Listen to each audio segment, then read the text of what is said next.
Tip number 1 kapag pupunta kayo dito sa Sagada, may salamin dito oh. Picture ulit tayo na kompleto yung gamit natin.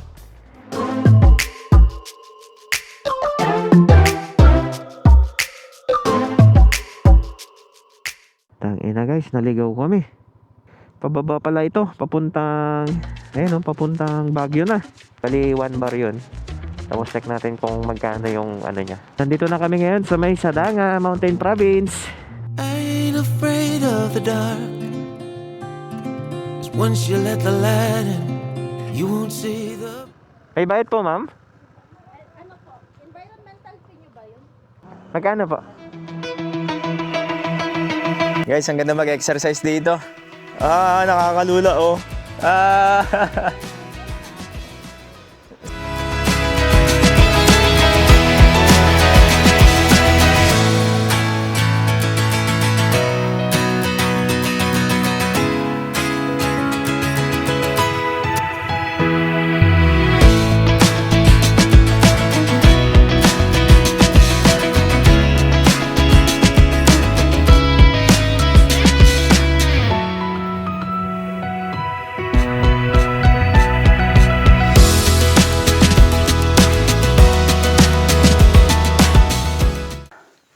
Taas pala nung nilakad namin. Guys, pumugak na. Ay, pumugak na. Ayan na, wala na. Wala na. 152 kilometer, 0. Yun, wala na. Namatay.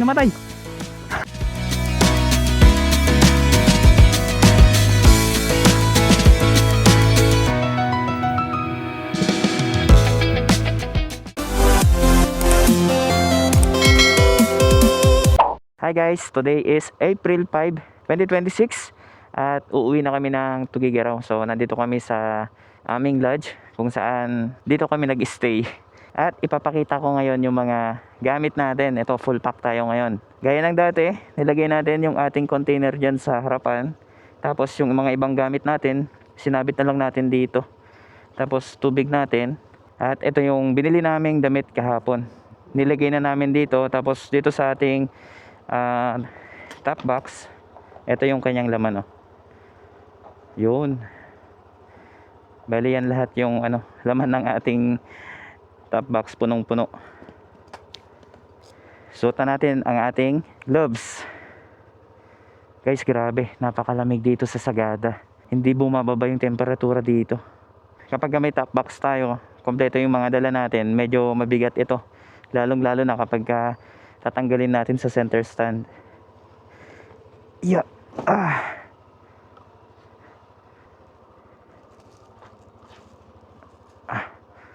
Tapos kapag nakaupo tayo dito, yung height natin nasa 5'8", so medyo tiptoe tayo dito. Ayan, medyo nakaangat yung paa natin. Kapag medyo matangkad siguro kayo, pwede nyo sigurong ibaba yung pinakapaa nyo. Parang lumiliit tayo dito sa motor natin ah. Tara na. Okay ka lang? Grabe yung daanan dito oh. Madaming nag-i-slide ng mga sasakyan dito. Kasi sobrang tarik.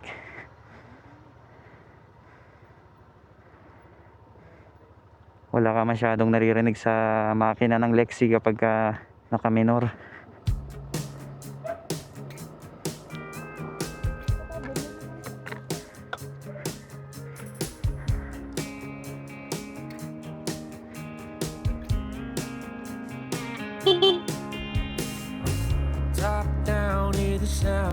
Grabe yung fog oh, sa bundok.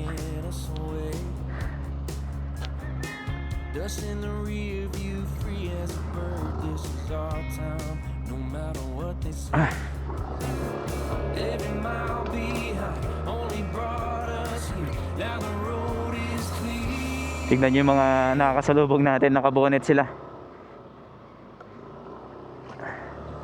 Grabe yung lamig dito no. Giniginaw ka. Dinoble-doble na namin yung mga jacket namin. Parang nasa Baguio lang tayo ah. Shotgun ride on my Friday night, sunset fire burning in our eyes. Let's see the past in the past, deal with it another day. may baratilyo pala dito. Ang aga naman nila. Ha? Wala na tayong pera eh.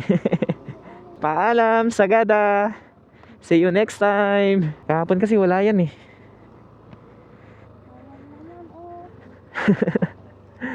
Ang daming pwedeng mabili pero wala na kaming pera. Okay guys. Tip number 1 kapag pupunta kayo dito sa Sagada, kailangan nyo ng mahabang pahinga para makapagbiyahe kayo. I-kondisyon nyo yung sarili nyo, pati na rin yung gagamitin yung motor. Tayo kasi bago yung motor natin, kaya kumpiyansa tayong ibiyahe siya ng malayo. Kahit break-in pa lang, pinunta na natin sa malayo. Grabe yung fog. Wala akong makita. Sa 7 hours na biyahe namin, ilang beses din kaming pahinto-hinto. Bali, naka 5 beses siguro kaming huminto para magpahinga. Tip number 2, kapag naka-compute na kayo ng mga expenses nyo dito, magdala kayo ng pocket money nyo. Wag na wag nyong kakalimutan yan. Kasi dito, hindi kayo makaka-withdraw ng pera. Walang ATM machine. Kaya kapag yung budget nyo nasa 10k, kahit mag-pocket money kayo ng additional 5k pa para hindi kayo mauubusan. Kasi kami talagang naubusan eh. Total lang nagastos namin nasa 13,000. Lahat-lahat na yon. Problema ko pa ngayon kung makakaabot kami sa Tugigaraw. Pero titignan natin. Kasi meron pa akong natitirang 1,000 ngayon. Yun yung gagamitin naming pang allowance ngayon. Ang isa kasi na magastos dito guys, yung pagkain. Kasi kahit anong restaurant dito, lalong lalo na kapag dalawa kayo, kulang yung 1,000 na gagastusin nyo. Kung medyo matakaw ka ba, eksaktong 1,500 siguro yung magagastos mo. Nasa pagtitipid lang naman yan guys. May salamin dito oh. Picture ulit tayo. Nakompleto yung gamit natin. Ito yung nagbabiral dito sa Sagada eh. Yun oh, kitang kita tayo. Sige. Ayan, isa pa. Yan, kapag pupunta kayo dito sa Sagada, tapos stop over kayo dito para magpicture kayo. Isa din sa memories to guys na dapat meron kayo nito. Isa din kasi sa magiging collection nyo yan na pwede nyong maging alaala soon kapag naging matanda na kayo, hindi na kayo makapasyal. At least doon na part meron kayong naging picture. Grabe yung sunrise guys oh. Wah, nasisilaw ako. Pati yung gasolinahan nila dyan na Petron, hindi na rin nag-ooperate. Siguro wala nang dumarating na supply dito.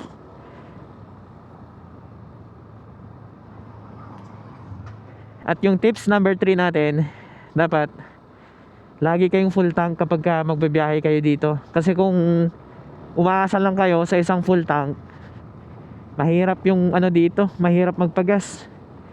Tsaka sobrang mahal ng gasolina. Sa Tugigaraw naggas tayo ng nasa 98.60. So dito yung gas nila nasa 106, 108. 106 yung kulay green na gas nila, tapos 108 naman yung kulay red. Kaya ang ginawa ko, nagmekos-mekos na lang tayo sa gasolina natin. Pwede lang din naman yung ganun para at least makatipid kayo. Parehas lang naman na gasolina yan, nagkaiba lang sa octane. Ate, di bagbagada tat, nag-upload nga ka. Ganda. Pero Wala tayong makita. alam doon makita. Oo nga, Ate, di pa baba. pababa talaga to. Mahirap talagang. Ito yung sinasabi mo oh. Paano tayo yan kapag iindo tayo dito?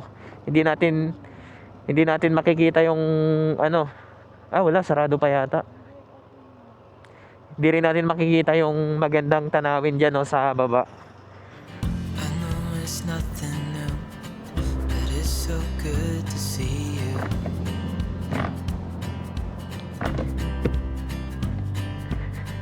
We do this every day. At yun, huwag kayong aasa sa isang full tank. Lalong lalo na kapag kayong motor nyo nasa 5 liters below yung tanke nya. Lagi kayong magpapa full tank. Wala pa. Meron pa siyang 1 bar. Bali yung 1 bar kasi nito, meron pa siyang almost 2 liters na laman. Kaya siguro makakarating pa tayo ng Bontoc nito bago tayo makakapagpagas.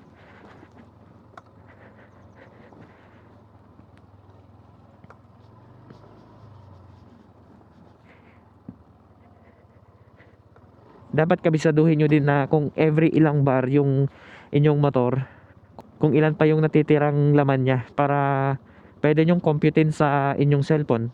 For example, tong ano natin, motor natin. Pog-o? Oh, dito nga na part yun.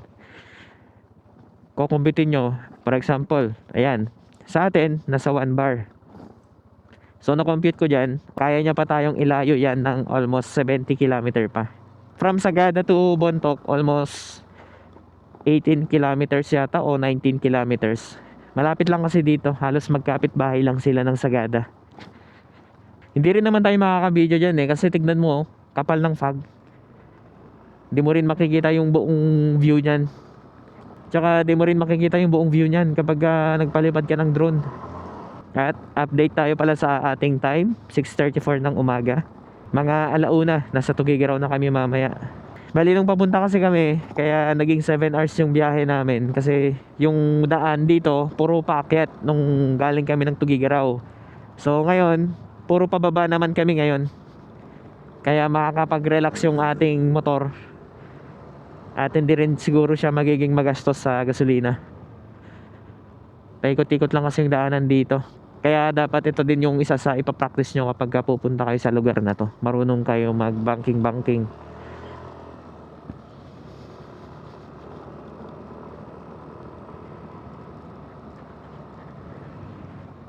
Tapos yung tip number 4 natin, kapag nandito na kayo, huwag kayong matempt na bili ng kung ano-ano.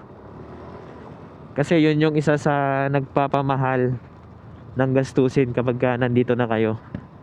Okay lang na mag-enjoy kayo sa view. Gumastos tayo na magkano dun sa sa papuntang Marlboro Hills? Magkano yung gastos natin nung pumunta tayo dun? 800. 800. Kasi 4 tayo. Oh. Yung isang sasakyan kasi guys, yung shuttle, 1.6. Pero yung nakalagay kasi dun sa brochure nila, magkano yun na dun sa brochure nila? 1,450. So nag-additional 150, no? Kasi Mataas daw kasi yung yung crudo. Naintindihan naman natin 'yon, pero ito lang yung masasabi ko.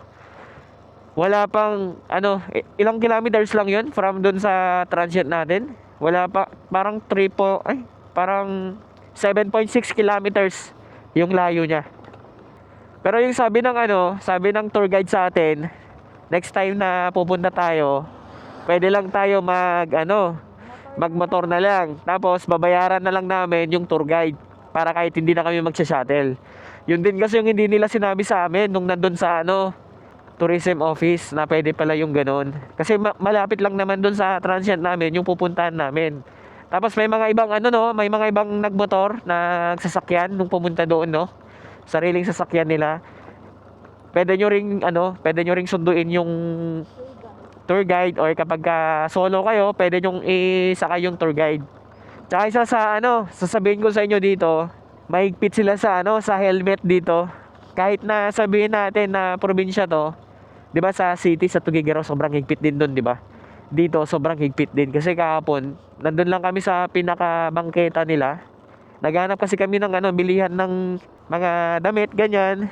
Nabibigatan kasi kami sa sa helmet namin na dala-dala kasi tanghaling tapat 'yun. Anong oras 'yun? 2:00 ba? So medyo malakas yung tirik ng araw, pero malamig naman yung yung panahon. Tapos sasalubong kami ng enforcer. Sinabihan kami na pag-isuot po ng helmet. Nagulat ako, akala ko kung titiketan kami kahapon. Another gastos na naman sana kapag natiketan tayo. Baka di na tayo makakauwi, wala na tayong panggas. Guys, ito yung last tip ko sa inyo. Tip number 5 natin. Kung meron kayong mabibiling intercom, mas magandang mag-invest kayo doon kapag maglo-long ride kayo. Kasi hindi boring, hindi din maantok yung inyong OBR. Mas malilesen nyo kasi yung paghinto-hinto nyo kapag meron kayong intercom. Pwede kayong magkwentuhan, pwede rin kayong mag-sound trip. Oo nga, nasunog yung taas. Isa din siguro sa pinagmumulan nitong parang umuusok dito sa bundok kasi itong mga abo kapag tinatamaan ng hangin, umuusok. Kapag may madadaanan pala kayong mga arko dito, katulad nyan, pwede kayo mag-picture.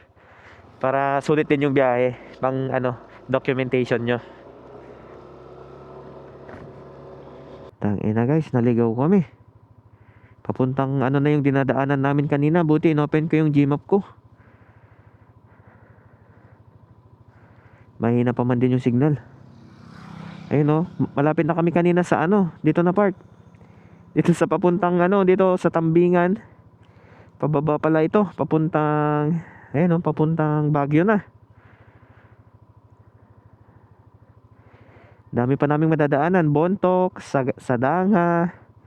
Ayan Bugnay, Tinglayan, Lubwagan, bago kami makarating sa napalayo tuloy kami.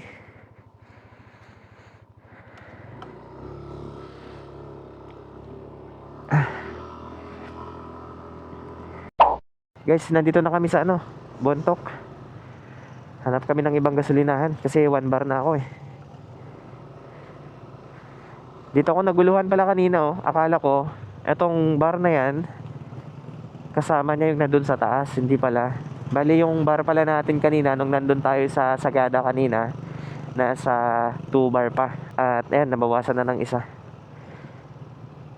Hanap tayo ng ibang gasolinahan na pwede tayong mag-gas.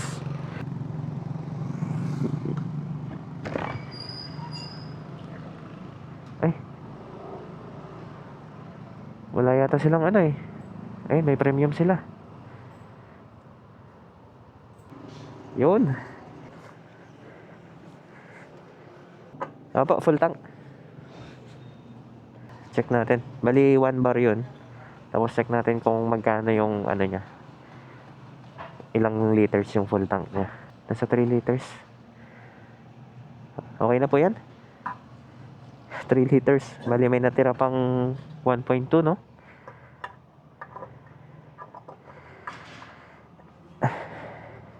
Ay. 300. Ito pa. Mura dito sa dito sa may Bontok na anong gas station to? PM Fuels. Thank you po. Tapos i-reset natin yung ating trip meter. Ayan, reset natin to. Dito natin titignan yung reading natin ngayon. Pangalawang reading natin. Para yung isa, yung trip 1, doon natin malalaman kung ilang kilometers yung inikot namin from Tugigaraw to Sagada. May papaitan sila dito. Ayun papaitan. Pwede tayo? Hindi na. Ilang oras pa tayo sa biyahe. Ito pala yung kanilang palengke dito.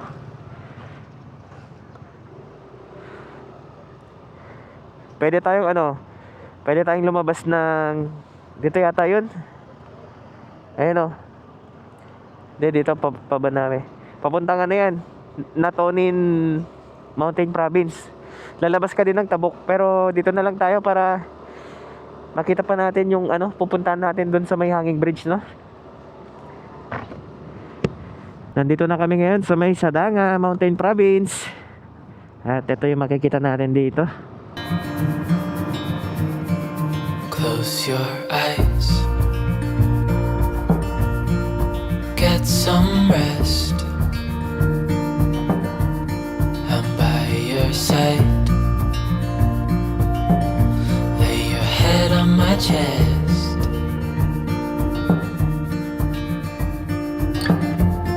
I know you've had a really bad day. So time check tayo. 8:02 na.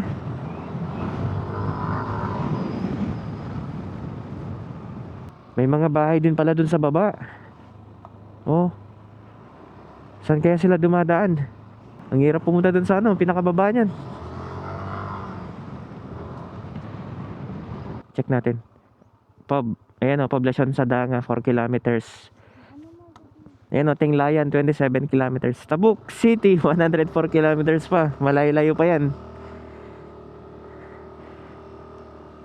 Dito tayo.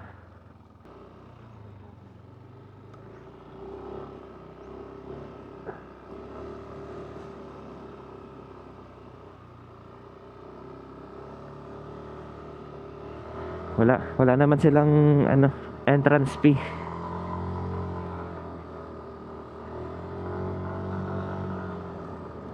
Nasa 2.9 kilometer pa.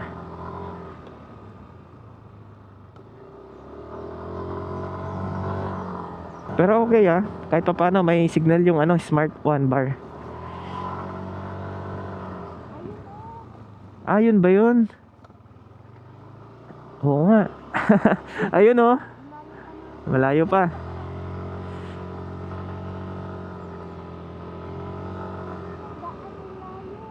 Saan? Oo nga.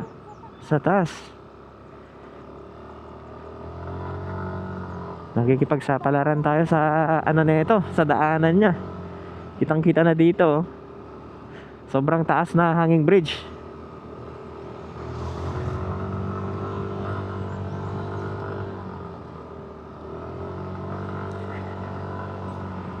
Ayun, may dumadaan sa taas.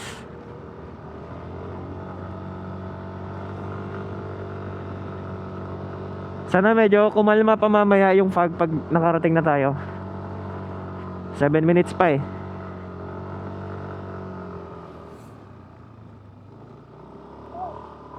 Yun lang, grabe guys. Napakataas.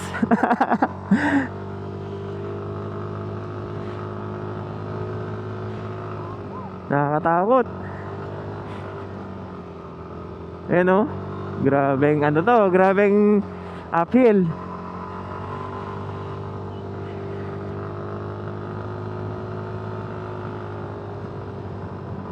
Nabawasan na tayo ng isang bar. 21.2. Yan yung distance ng ano natin, biyahe natin. Ayun, baka pupunta din sila yung mga yun makakasabayan natin sila.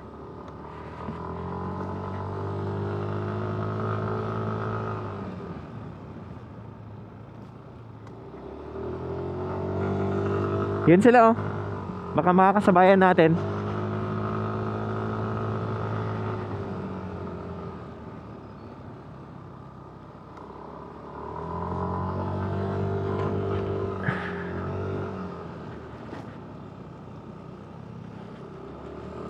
Grabe ang taas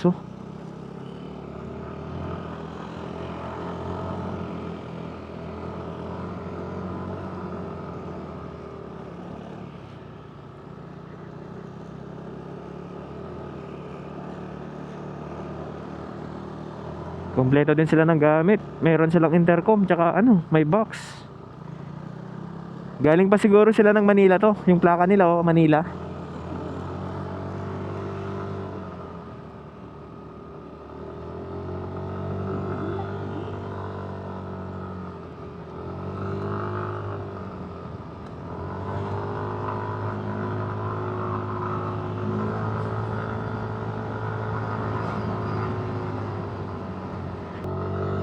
Nabibingi na ako Pataas ulit to.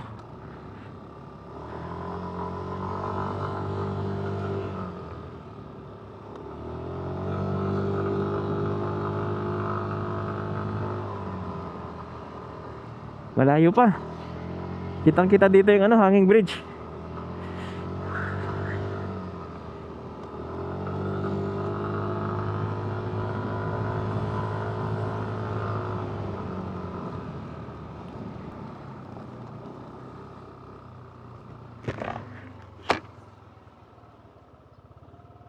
Dito na ba yun?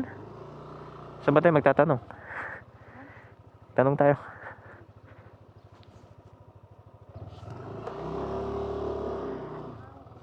Meron yata tayong babayaran dito.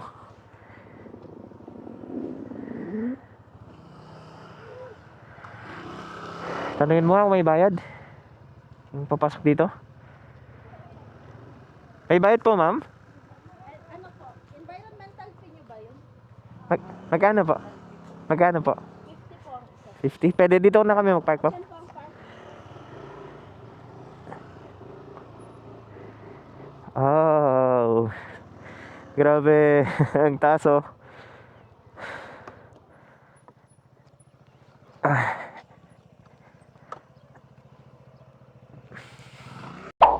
Yun guys, nandito na kami sa Danga. Wala na tayong nakalimutan. Tara, let's go. Punta na kami dun sa Hanging Bridge. Tapos pakita ko sa inyo yung dadaanan namin dito. Yan o. Ano muna ako? Sige, sunod ka. Baka mamaya maiwan ka dyan eh. Aray, aray, yung pa ako. Pumupulikat yung pa ako. Guys, ang ganda mag-exercise dito. Napaka-fresh ng hangin. First time namin pumunta dito sa sa Danga. Dinaanan na namin. Nakita namin sa sa Facebook. Tapos sabi ko sa kanya na pupuntahan namin. Masaya pala yung ganito, couple ride. Kahit saan napupuntahan nyo. Dito pa yung daan po. Opo, Sige po. ito lang po. Kikiraan po. Dahan-dahan lang. Sige po. May mga binata dyan at dalaga na makikita kayo. Ah, Oo. ayun po. Mauna ka. Hawak niya ang beat. Guys, dito na kami sa mismong Hanging Bridge.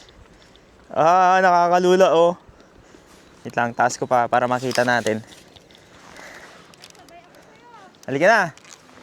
Tamalaglag na tayo dito. Tatawid kami dun sa pinakataas. Pupuntahan pa ba natin yung pinakadulo? Dito na tayo? Wow! Wow! Nakakalula! Grabe! Wow!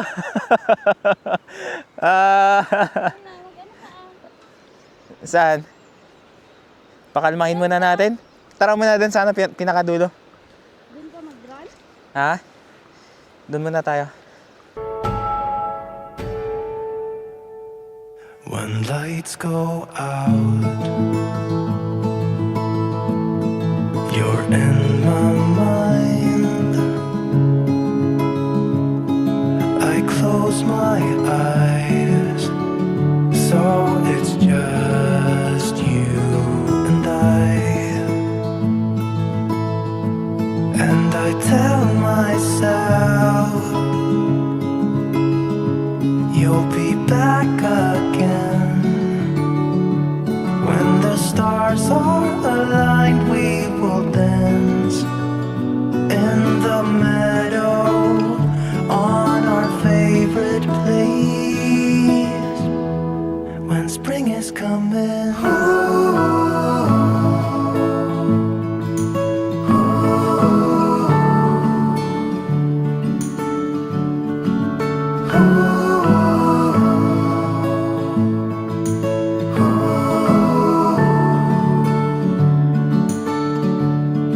Where are you now? Meron pa kaming nakitang magandang view doon, no? Pupuntahan namin. Para siyang para siyang rice terraces.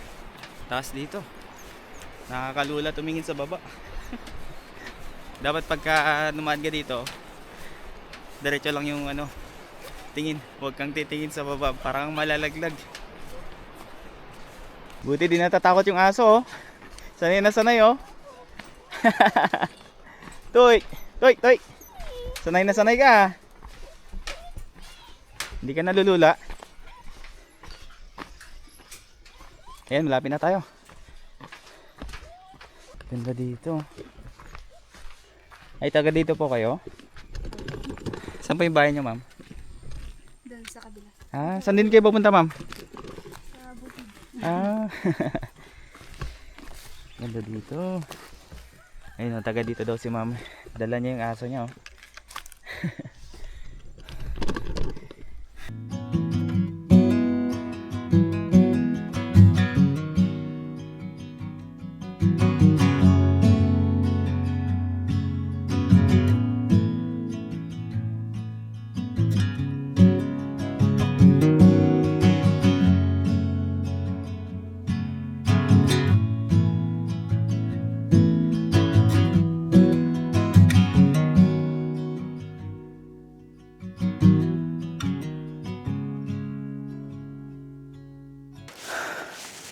Guys, pauwi na tayo.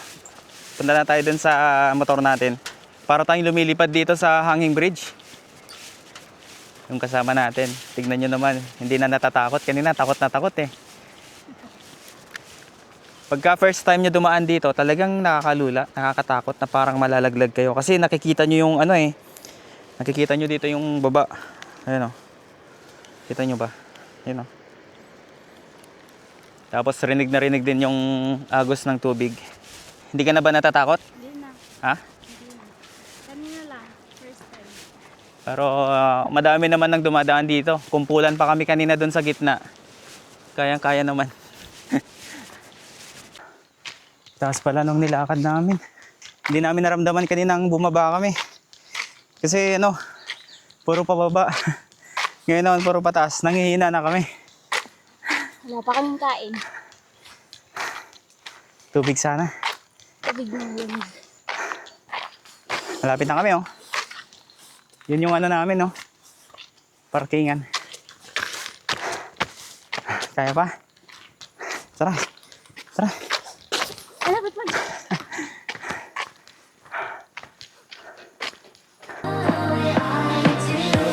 Show me loving. I need your loving. Cause I'm drowning in something and I can't come out. Just show me loving. I need your loving. Me, myself, and enough. It's like being hooked up to a crushing heart. I want you to know how bad it hurts. You could have been silent along. Nandito na kami ngayon sa pinagparkingan namin. So, nilipat ko muna doon yung motor namin. Pagod na pagod yung kasama ko eh. Ayan, oh. Ayan yung mukha niya, oh.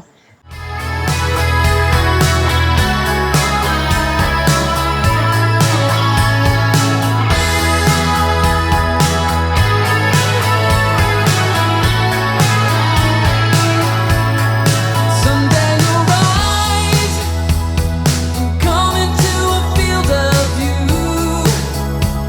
be visible to a few. Someday you'll rise, sit that an angel will illuminate the sky. But my reflection is slowly fading out, and the vision of you. Masaya na siya. So, bumili kami dito ng Gatorade. Meron silang tinda dito. Kapag ka pupunta pala kayo dun sa, ano, pinuntahan natin dun sa may hanging bridge. Ito. Pagkadating nyo dito, automatic, pwede kayong dumiretso dyan. Pwede kayong magmerienda. Mag-empake na rin kami. Lalagay ko tong, ano, itong magamit namin dito sa aking compartment. Ayan. Tapos, ito. Hindi ganun kalaki yung compartment kasi nito. Pero kahit pa paano naman, kayang-kaya niya namang i-manage yung mga dala natin.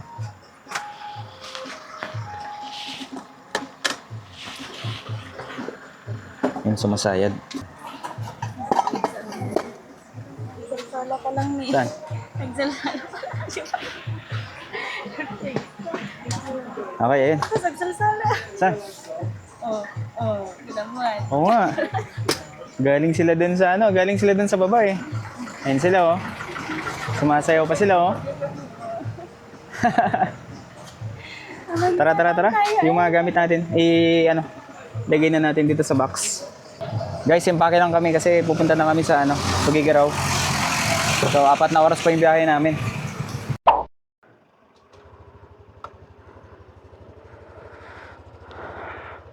Diretso na tayo ng Tugigaraw. Wala nang hintuan. Kalinga. Sige, stop over kami mamaya sa Tabok. Gutom na daw yung kasama natin. Let's go.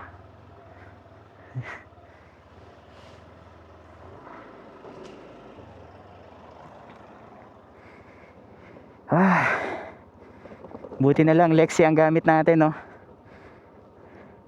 Punong-puno yung harapan natin. Punong-puno din yung likod. Pati Tayo sa pinupuntahan natin, hindi sa biyahe. kaya nga. Tapos compartment natin sakto lang yung ano laman niya. Pababa na to. Ito yung inakyat kanina ni Lexi. Ngayon magiginhawaan yung kanyang makina. Puro brake na lang tayo dito. Tapos engine brake na rin.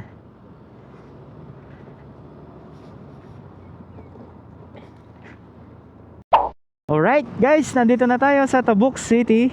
Time check, 1:26 PM. Baka sarado pa yung mga kainan dito.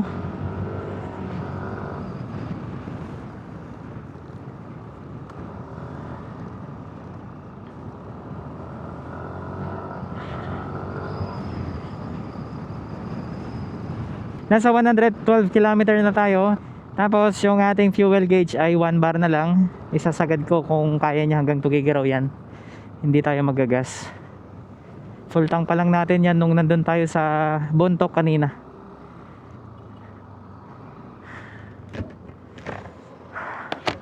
Ano? Choking na lang? Ha? O tingin pa tayo? Sige. Ayan na, nagparamdam na. Nagparamdam na yung kanyang blink. Nasa 124.4 km. Hihintay na lang natin kung saan siya hihinto. Tapos magre-refuel tayo. Mukhang hindi niya na kaya iabot pa ng Tuguegarao itong gasolina niya. Nandito na kami guys sa part ng Santa Maria. 147.9 km. Still ano pa rin, nagbi-blink. Okay pa, hindi pa pumugak. Ito para sa kalaman ng mga naka-Lexi 155. Ako lang yung nakagawa nito. So, full load yung ating motor. May dala tayong top box, meron tayong back ride. Yung timbang natin nasa 79. Yung OBR naman natin nasa 61. Mabigat yung dala namin. Tapos yan yung gas natin sa Bontoc, Mountain Province. Hinihintay ko na lang na pumugak, saka tayo magre-refuel sa kanya. Para kahit papano meron kayong idea sa mga gustong mag-range test ng kanilang Lexi.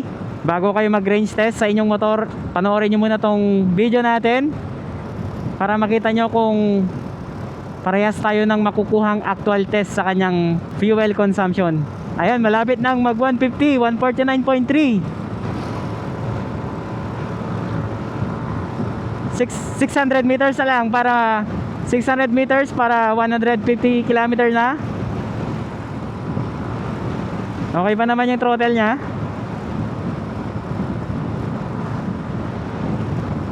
Hinihintay ko lang talaga na pumugak. Tapos pagilid natin magre-refuel tayo. Tapos compute natin kung ilan yung konsumo niya sa gasolina. Guys, pumugak na. Ay, pumugak na. Ayan na, wala na. Wala na. 152 kilometer, 0.0. Yun, wala na. Namatay. Sige. Mauna ka dun.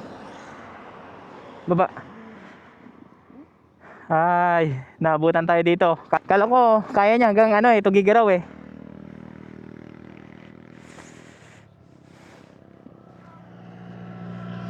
Tawid natin sa kabila. Dito tayo magagas.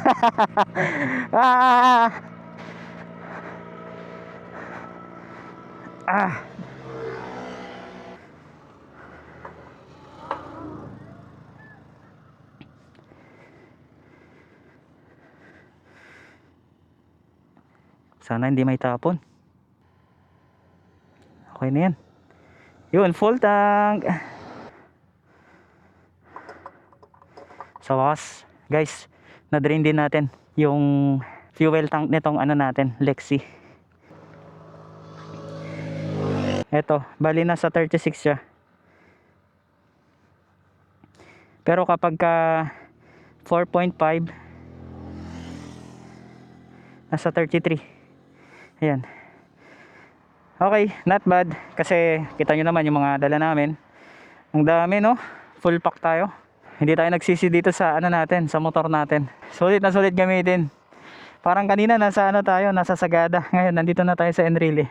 Guys, dito ko natatapusin yung ating video kasi yun lang naman yung gusto kong ipakita sa inyo, yung fuel consumption natin.